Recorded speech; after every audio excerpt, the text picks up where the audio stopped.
যারা এখনো এই সিরিজের প্রথম পর্ব দেখেননি, জলদি দেখে আসুন, লিংক ডিসক্রিপশনে দেওয়া আছে। গল্পের শুরুতেই দেখা যায় মঞ্জু তার টিমের সবাইকে নিয়ে বসেছে। গভীর কণ্ঠে সে বলে, আমি সোনুকে আমার বডিগার্ড হিসাবে নিয়োগ দিতে চাই। তখন মিজি বলে, আমি ওর সম্পর্কে খোঁজ নিয়েছি, সে তোমার জন্য সবচেয়ে নিরাপদ হবে। কিন্তু চাং আপত্তি জানায়, না, আমি ওর বিষয়ে ইনফরমেশন বের করেছি। আমরা জানি না সে কোথায় থেকে এসেছে, এমনকি ওর জাতীয়তাও অজানা। 2007 সালে সে আমেরিকার নাগরিক হয়। এরপর কাজ করেছে ভালকারি, ইরাক, মঙ্গোলিয়ার জন্য। কত দেশে না কে জানে। আমার মনে হয় সে হয়তো উত্তর কোরিয়ার স্পাই হতে পারে। এই সময় কিছু ফ্ল্যাশব্যাকে দেখা যায় সোনু একা হাতে অসংখ্য শত্রুর সঙ্গে লড়ছে, গুলি ছুটছে, আর এক ধনী ক্ল্যানকে বাঁচিয়ে নিয়ে যাচ্ছে। তার যুদ্ধ কৌশল নিখুঁত, পেশাদার, ঠান্ডা মাথায় করা কাজ। চাং আবার বলে, আমরা তো জানি না কেন সে আগের থেকে তোমার সঙ্গে যোগাযোগ করেছে। মঞ্জু চুপচাপ তাকিয়ে থাকে, শুধু বলে, আমিও জানি না, কিন্তু জানতে চাই। পরের দিন মঞ্জু তার অফিসে এক অজানা ইমেল পায়।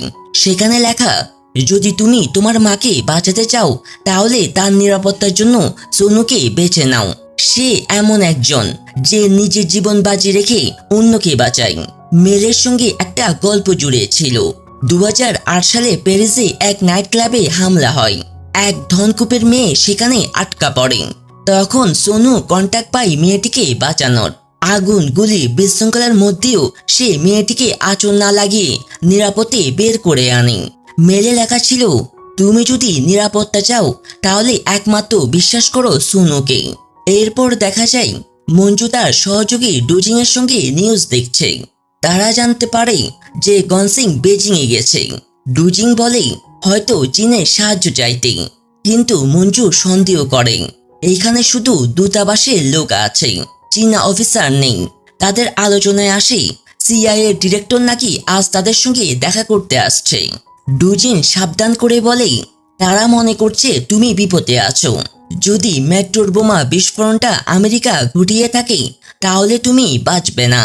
তাই এখনই পুনর্মিলনের দিকে ফোকাস করো। সন্ধ্যায় মঞ্জু বাড়িতে ফিরে সায়ানের মুখোমুখি হয়। সায়ান জিজ্ঞেস করে, সব প্যাক করে নিয়েছে তো? কাল তুমি সিকিউরিটি রুমে যাবে, তাই না? মঞ্জু মাথা নাড়ে।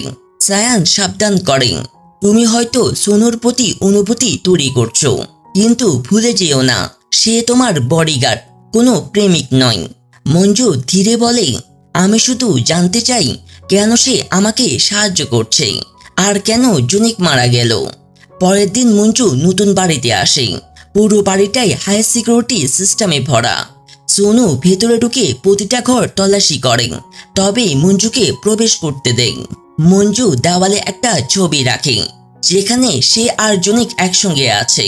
সোনু ছবিটার দিকে তাকিয়ে বলে, এটা এখানে রাখা ঠিক না, এতে ক্যামেরা লুকানো থাকতে পারে। মঞ্জু বিরক্ত হয়, তুমি অতিরিক্ত সন্দেহ করছো। সোনু ঠান্ডা গলায় বলে, আমি এখানে শুধু তোমার সুরক্ষার জন্য। তারপর দেখা যায় মিজি ঘরে ঢুকে জিনিসপত্র গুছাচ্ছে। সোনু তাকে থামিয়ে বলে, এখানে আমি ঘুমাবো। চাং রেগে বলে, তুমি আলাদা ঘরে ঘুমাবে। কিন্তু সোনু উত্তর দেয়, বাইরের ঘর থেকে এখানে আসতে 2 সেকেন্ড লাগে। গুলি ছুটলে সে 2 সেকেন্ডেই মঞ্জু মারা যাবে। মঞ্জু বলে, তুমি আমার সিকিউরিটি সামলাও, কিন্তু আমার টিমের সম্মানও রাখো। সোনু দৃঢ় কণ্ঠে বলে, আমি যা করছি সেটাই ঠিক, কারণ তোমার জীবন আমার উপর নির্ভর করছে। এরপর সায়ান আবার আসে, আর দূর থেকে দেখে সোনু নিজেই মঞ্জুর খাবার রান্না করছে। সায়ান ফিসফিসিয়ে চানকে বলে, ওর প্রতি আমার সন্দেহ আছে। আমার বাড়িতে কেউ ওয়্যার টেপ বসিয়েছে, তুমি খুঁজে বের করো। সোনু দূর থেকে সব শুনে ফেলে, কিন্তু চুপ থাকে। এইদিকে মঞ্জু এক র্যালিতে বক্তৃতা দিচ্ছে, আমরা সবাই মিলে দেশকে রক্ষা করব। সোনু চারপাশে চোখ রেখে দেখে এক সন্দেহজনক লোক। সে চাংকে বলে, তাকে নজর রাখো, কিন্তু চাং অবহেলা করে বলে, সব ঠিক আছে। কিছুক্ষণের মধ্যে সে লোকটাকে দেখা যায় রাস্তার পাশে। সোনু হঠাৎ কিছু বুঝতে পারে, সামনে থাকা ট্রাকটা সন্দেহজনক। সে চিৎকার করে, গাড়ি ঘোরাও। ড্রাইভার দ্বিধায় পড়ে, কিন্তু মুহূর্তে ট্রাকটাকে ধাক্কা দেয়। ভয়ানক বিস্ফোরণ হয়। ধোঁয়া, আগুন আর চিৎকারের মধ্যে সোনু ঝাঁপিয়ে পড়ে মঞ্জুকে নিজের বাহুতে তুলে নেয় এবং মেট্রোর দিকে এগিয়ে যায়। ফোনগুলো সে বন্ধ করতে বলে। এইগুলো দিয়ে আমাদেরকে ট্র্যাক করা যেতে পারে। ওইদিকে চাং খবর দেখে হতবাক হয়ে যায়। মেজি ছুটে আসে। চাং বলে, তারা দুজন কোথায়? মেজি বলে, জানি না, কিন্তু আশা করি বেঁচে আছে। মেট্রো স্টেশনে সোনহু বলে, ভয় পেও না, আমি আগেই সন্দেহ করেছিলাম লোকটা টেটু দেখে। তুমি যা করছো চালিয়ে যাও, এটা কেবল শুরু। সে মুহূর্তে তাদের মধ্যকার এক গভীর বিশ্বাস গড়ে ওঠে। রাতের দৃশ্য। সোনু ফোনে ইথানের উপর চিৎকার করে, আমি ইন্টেল চেয়েছিলাম, তুমি দাওনি। সে মরতে মরতে বেঁচেছে। রেগে গিয়ে সোনু ফোন কেটে দেয়, ট্র্যাকিং ডিভাইস ভেঙে ফেলে। এইদিকে চাং মঞ্জুর কাছে আসে। সে বলে, আমার সন্দেহ হচ্ছে সোনু আমেরিকার হয়ে কাজ করছে। আমরা যে বাড়িতে আছি সেটা আসলে তার নয়। মঞ্জু চিন্তায় পড়ে যায়। তবু আমি ওর উপর ভরসা করতে চাই। পরের দৃশ্যে চাং সায়ানের বাড়িতে আসে। ওয়্যার টেপ খুঁজতে খুঁজতে সে কিছু অডিও ফাইল পায়, যেখানে শোনা যায় জাসং মঞ্জুকে বলছে, তোমার স্বামী একজন গুপ্তচর ছিল। রাতে মঞ্জু ঘুম থেকে উঠে জানালার দিকে বাইরে তাকায়। ঠিক তখনই দরজায় নক। সোনু দাঁড়িয়ে আছে। মঞ্জু বলে, আমি একটা স্বপ্ন দেখেছি, মনে হচ্ছে আমি এখানে বন্দি। সোনু হেসে বলে, বেরোতে চাও? তারপর দেখা যায় তারা দুজন দৌড়াচ্ছে। পাহাড়ের রাস্তা, বাতাস, আলাদা অনুভূতি।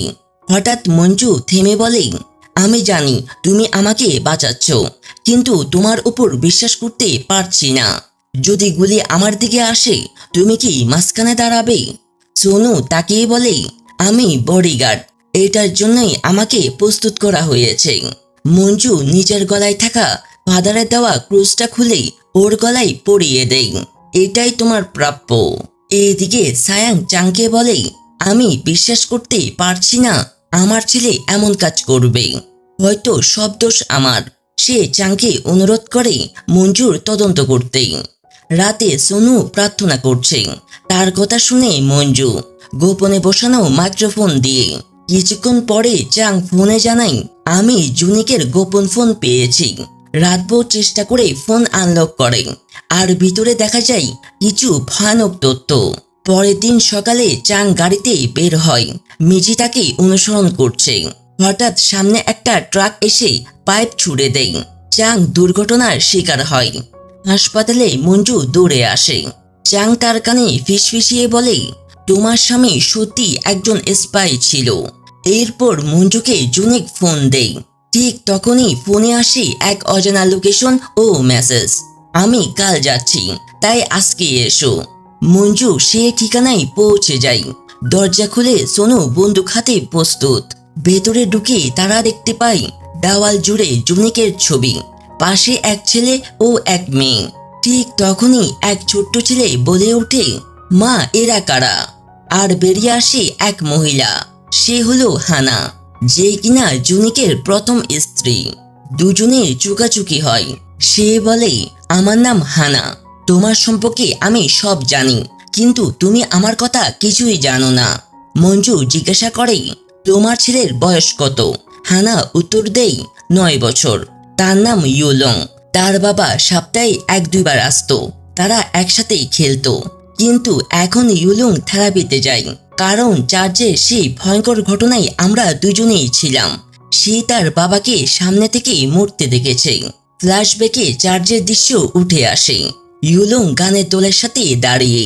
হানা সেখানে উপস্থিত। হঠাৎ গুলির শব্দ, চারদিকে আতঙ্ক। হানা চিৎকার করে ছেলের কাছে ছুটে যায়, তাকে জড়িয়ে রক্ষা করে। সোনু ইউলংকে পাশের ঘরে নিয়ে যায়। তারা একসাথে খেলা করে। বর্তমানে হানা মঞ্জুকে বলে, আমি দেখেছি তুমি চোখের জল ফেলেছিলে, কিন্তু সব অভিনয়, কেউ আমার দুঃখ দেখেনি। মঞ্জু জিজ্ঞাসা করে, তুমি কি চাও? হানা বলে, ডিএনএ টেস্ট হয়েছে, শীঘ্রই তোমার বিরুদ্ধে মামলা করব। সবাই জানবে জুনিকের গোপন ছেলে আছে। উত্তর অধিকার ইউলং এর প্রাপ্য, তোমার কাছে কেন? জুনিকের দাদি এসবের পরামর্শ দিয়েছে। কাল আমরা একসাথে যাব। মঞ্জু বলে, তোমার ছেলেকে সবার সামনে আনা ঠিক না। জুনেকের মতো তারও হতে পারে। আমি তোমাকে উত্তর অধিকার দিয়ে দিব।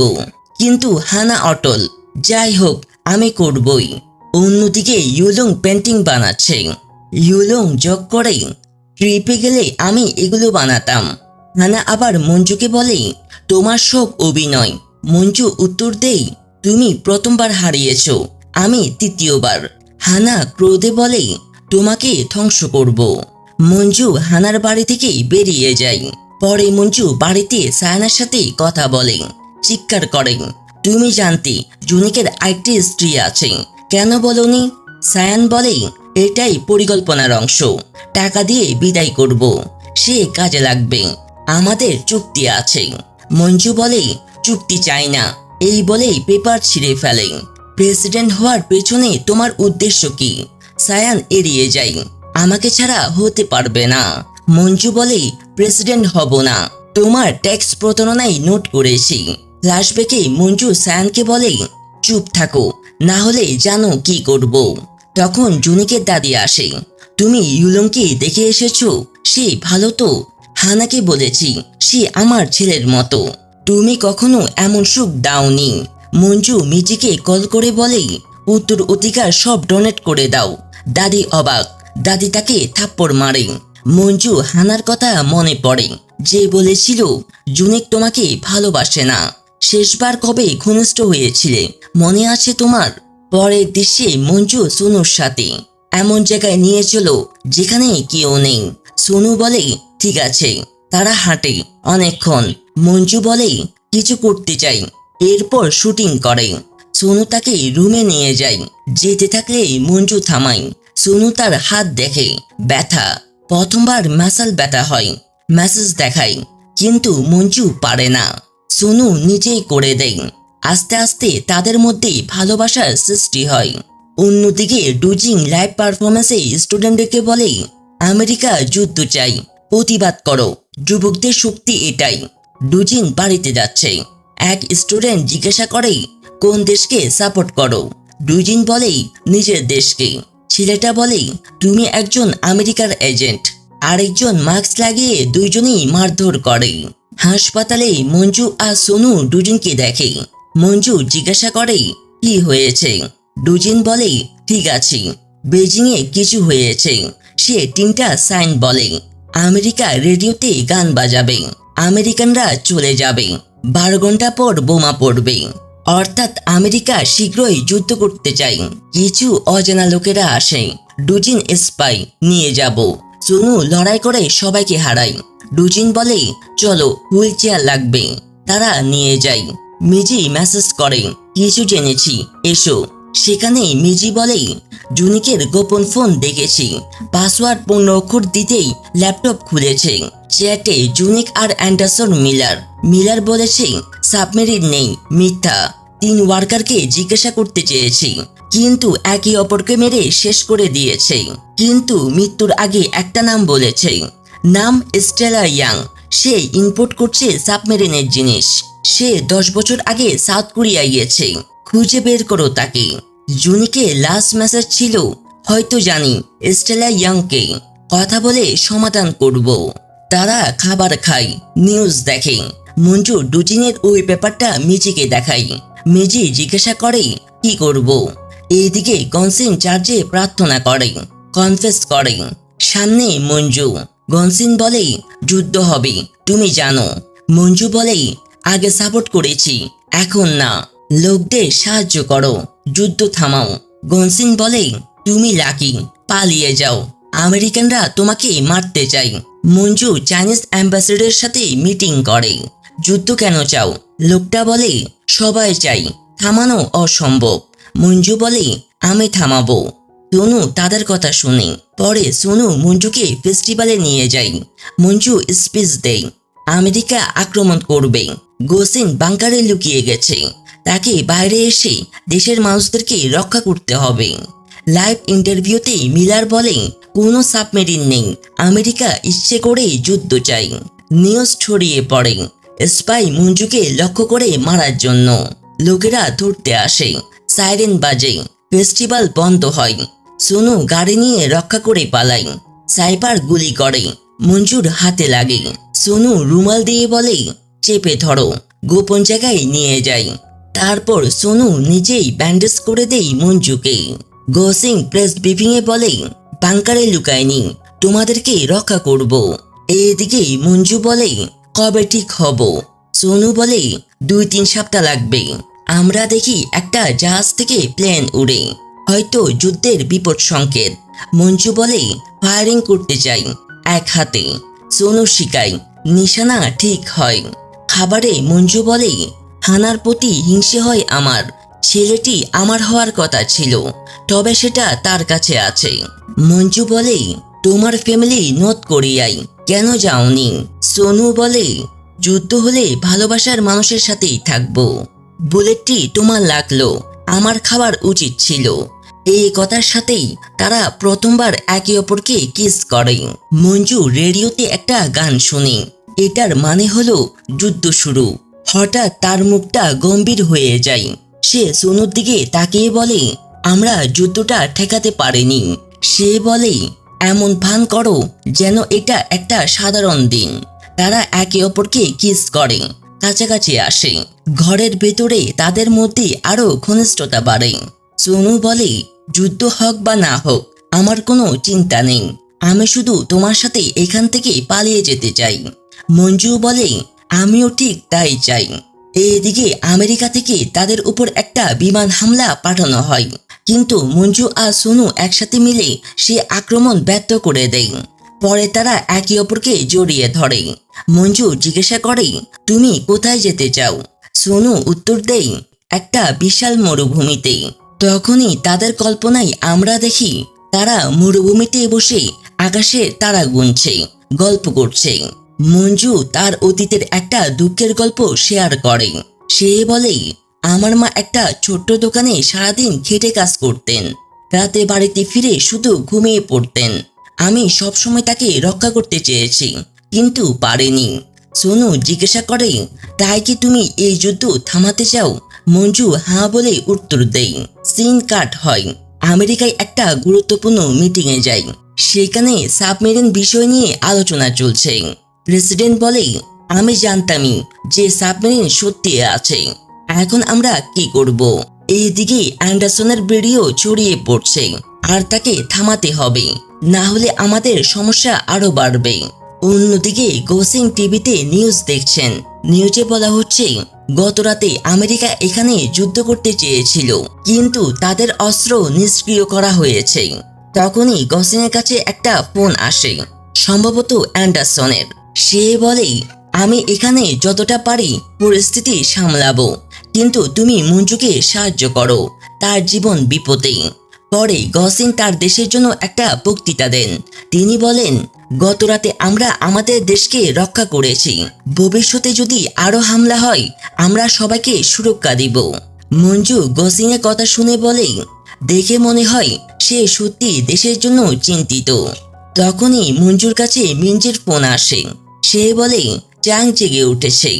তারা সবাই ভিডিও কলে চাংয়ের সাথে কথা বলে। চাং বলে, আমি কেন পালিয়েছিলাম আর আমার দুর্ঘটনা কিভাবে হলো সব বলছি। সে একটা ভিডিও দেখায় যেখানে জুনিককে উত্তর কোরিয়ায় সম্মান দেওয়া হচ্ছে। এতে সবাই জানতে পারে যে জুনিক আসলেই একজন স্পাই ছিল। মঞ্জু বিশ্বাস করতেই পারে না। চাং বলে, মাফ করো, কিন্তু এটাই সত্যি। এই ভিডিওগুলো জুনিকের টেলিগ্রামে এসেছিল। আমি জিজ্ঞেস করেছিলাম, তুমি কে, এটা কি সত্যি? সে আমাকে একটা জায়গায় দেখা করতে বলেছিল। যাওয়ার পথে আমার দুর্ঘটনা হয়। মঞ্জু বলে, সে জায়গাতে তো হানা থাকে। সোনু চিন্তা করে বলে, আমার মনে হয় হানা আর স্টেলা ইয়ং একই লোক। সে মনে করে আমি ইউলং এর সাথে কথা বলেছিলাম। সে আমাকে তার পেন্টিং দেখিয়েছিল, বলেছিল আমরা বিভিন্ন দেশে গিয়ে মজা করেছি, আর সে দেশগুলো থেকেই সাবমেরিনার বানানো জিনিস আনা হয়েছে। তাই হানাই স্টেলা ইয়ং। সিন কাট হয়ে আমরা দেখি হানা তার ছেলেকে নিয়ে সায়ানের কাছে আসে। জুনিকের দাদি সেখানে ইউলং এর সাথে খেলছে। হানা বলে, আমার স্বপ্ন ছিল শুধু পরিবারের সাথে একসাথে থাকা, এখন সেটা পূরণ হয়েছে। আপনি জুনিকে এত ভালো করে মানুষ করেছেন, অথচ সে আপনার ছেলে নয়। সায়ান অবাক হয়ে জিজ্ঞেস করে, তুমি এটা কিভাবে জানলে? হানা বলে, জুনিকের দাদি বলেছেন। তিনি বলেছেন জুনিক আপনার ছেলে নয়, তবু আপনি তার পাশে ছিলেন। আমি আপনার কাছ থেকে অনেক শিখতে চাই। আমিও আমার ছেলেকে এভাবেই বড় করব। পরের দৃশ্যে সোনু কারোর সাথে চ্যাট করছে। সে লেখে, আজ রাতে আমরা এখান থেকে পালাবো। সে মঞ্জুকে হানার কথা বলে। যদি হানাই স্টেলা ইয়াং হয় তাহলে সে আমার স্বামীকে খুন করেছে। সোনু বলে, এখন এসব নিয়ে চিন্তা করে লাভ নেই। আমরা মঙ্গোলিয়ায় পালিয়ে যাব। আজ রাতে একটা জাহাজ অপেক্ষা করবে। কিন্তু তখনই মিজি ফোন করে বলে, তোমাদের নিউজ দেখো। নিউজে বলা হচ্ছে সোনু মঞ্জুর বডিগার্ড। সে সবসময় তার সাথে থাকে, কিন্তু সে শুধু বডিগার্ড নয়, তার চেয়েও বেশি। তারপর তাদের গত রাতের ঘনিষ্ঠ মুহূর্তের অডিও ফাঁস হয়। সায়ান আর হানাসো সবাই এটা শুনছে। মঞ্জু বলে, আমি যা করেছি তার জন্য আমার কোনো অনুতপ্ত নেই। সোনু একটা কাগজে লিখে বলে, আমরা শীঘ্রই পালাবো। সোনু একটা মেসেজ পড়ে, মঙ্গোলিয়ার অবস্থা খারাপ, পর্যটকদেরকে ফিরতে হচ্ছে। সে তার বন্দুক প্রস্তুত করে, মঞ্জুকে একটা বন্দুক দিয়ে বলে, আমি কোথাও যাচ্ছি, শীঘ্রই ফিরবো। তুমি এখানে থাকো, কেউ এলে জানো কি করতে হয়। আমি তোমাকে বন্দুক চালানো শিখিয়েছি। সে চলে যায়। জুনিকের দাদি সায়ানকে বলে, নিউজে কি শুনলাম? মঞ্জু ফিরে এসে ঘর তল্লাশি করে, অডিও ফাঁসে রহস্য খুঁজে, কিন্তু পায় না। মঞ্জু গত রাতে রেকর্ডিং শুনে লক্ষ্য করে, যখন আমরা কাছাকাছি হচ্ছিলাম আমি সোনুর লকেটটা খুলে গ্লাসে রেখেছিলাম। পরের দৃশ্যে নেতান বাড়িতে গোসল করছে। হঠাৎ সোনু এসে তাকে আক্রমণ করে। তাদের মধ্যেই ভয়ঙ্কর লড়াই হয়। সোনু ধরে বলে, বল কোথায় ডিভাইস লাগিয়েছিস? আমাদের অডিও কিভাবে জানলি? নেতান বলে, আমি কিছুই লাগাইনি, তুমি যা বলেছিলে সব সরিয়ে ফেলেছি। মঞ্জু এটা লাইভ শুনছে। তখনই ইউনাক তার লোককে নিয়ে এসে বলে, তুমি একজন আমেরিকায় স্পাই। সোনু বলে, আমি নির্দোষ, তুমি জানো। ইউনাক বলে, আমি জানি তুমি হাসানের জন্য কাজ করো। হাসান হলো মাই সুইট মোমেস্টার নামের পরিচিত একজন গোপন চরিত্র, যাকে একবারও দেখানো হয়নি, শুধু বলা হয়েছে। ইউনাক বলে, হাসানের নির্দেশে তুমি মঞ্জুর পাশে আছো, তাকে ভালোবাসাটাও কি তোমার অভিনয়ের অংশ? সোনু একজনকে আঘাত করে বন্দুক তাক করে। ইউনাক বলে, এসব দরকার নেই, আমরা তোমার তাদের খোঁজ পেয়েছি। সে ছবি দেখিয়ে বলে, আমার লোক সেখানে আছে। তোমার চীনে যাওয়ার কথা ছিল দাদিকে বাঁচাতে, কিন্তু যাওনি। আমি একটা প্রস্তাব দিচ্ছি, আজ রাতে মঞ্জুকে নিয়ে বন্দর থেকে পালাও। পথে তোমাদেরকে ধরা হবে, তুমি পানিতে ঝাঁপ দিয়ে বাঁচবে আর দাদির কাছে ফিরে যাবে। মঞ্জুকে স্পাই বলে চালিয়ে দেওয়া হবে। সোনু বন্দুক ফেলে দেয়। ইউনাক বলে, সঠিক সিদ্ধান্ত। কিন্তু তারা সোনুকে মারতে শুরু করে। তখন তার লকেট পড়ে যায় আর সে দেখে ভেতরে একটা ডিভাইস। কেউ তাদের কথা শুনছিল। মঞ্জু নিজেকে প্রস্তুত করে, বাড়ি থেকে বেরিয়ে যায়। সোনুকে লিফটে নিয়ে যাওয়া হচ্ছিল, কিন্তু সে লড়াই করে পালায়। সোনু বাড়িতে ফিরে দেখে মঞ্জু নেই। সে জঙ্গলে গিয়ে মঞ্জুর নাম ধরে চিৎকার করে ডাকে। মঞ্জু কাছে ছিল, শুনতে পায়। সে দূরে চলে যায়, এক জায়গায় শুয়ে পড়ে। নিজের মনে বলে, এখন আমি কি করব? আমার আর কেউ নেই। তখনই তার ফোনে একটা ভিডিও আসে, সাবমেরিন সত্যি আছে। মঞ্জু জিজ্ঞেস করে, এটা কোথায়? তাকে একটা নির্দিষ্ট বন্দরের নাম বলা হয়। আর এখানেই বাকি 3টি এপিসোড শেষ হয়, অর্থাৎ চতুর্থ, পঞ্চম ও ষষ্ঠ এপিসোড শেষ হয়। দেখা হচ্ছে শেষ পর্বে। আশা করি আমার করা মুভি এক্সপ্লেনেশনটি আপনাদের ভালো লেগেছে। যদি ভালো লেগে থাকে তাহলে একটা লাইক করবেন।